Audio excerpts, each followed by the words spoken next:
எச்சராஜா மாதிரி போன்ற எலிகளை எல்லாம் அடிக்கிறதுக்கு நாங்க ஏன் இவ்வளவு பெரிய வேலை பார்க்கணும்? ஒரு சாதாரண எலிங்க.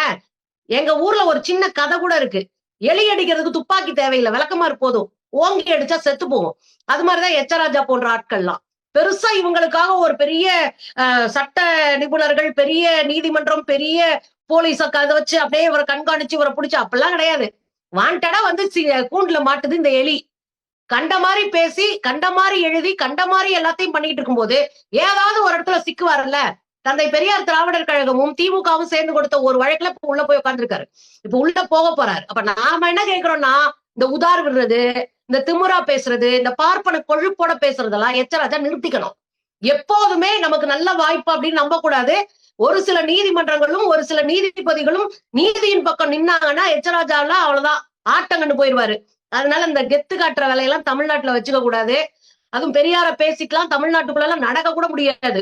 ஏன்னா இந்த தமிழ்நாட்டுலதான் பெரியார் போன்ற முற்போக்காளர்கள் சமூகத்தை புரட்டி போட்ட சிந்தனையாளர்களால் இந்த தமிழ்நாடு இன்னைக்கு தலை நிமிர்ந்து நிக்குது. அப்படி இருக்கும்போது சாமானியன் கூட பெரியாருக்கு ஒண்ணுன்னா பக்கத்துல வந்து நிப்பான். பெரியார பத்தி எதுவுமே தெரியாத ஆனாவனானா கூட பெரியார் நல்லவர்னு ஒண்ணு தெரிஞ்சு வச்சிருப்பான் எங்க ஊர்ல. அதனால இங்க வந்தெல்லாம் பார்ப்பன கொழுப்பு வடிய இனிமேல் எச்சராஜா பேசினார்னா உள்ள வச்சு மிதிப்பாங்க. அதுதான் நடக்க போகுது.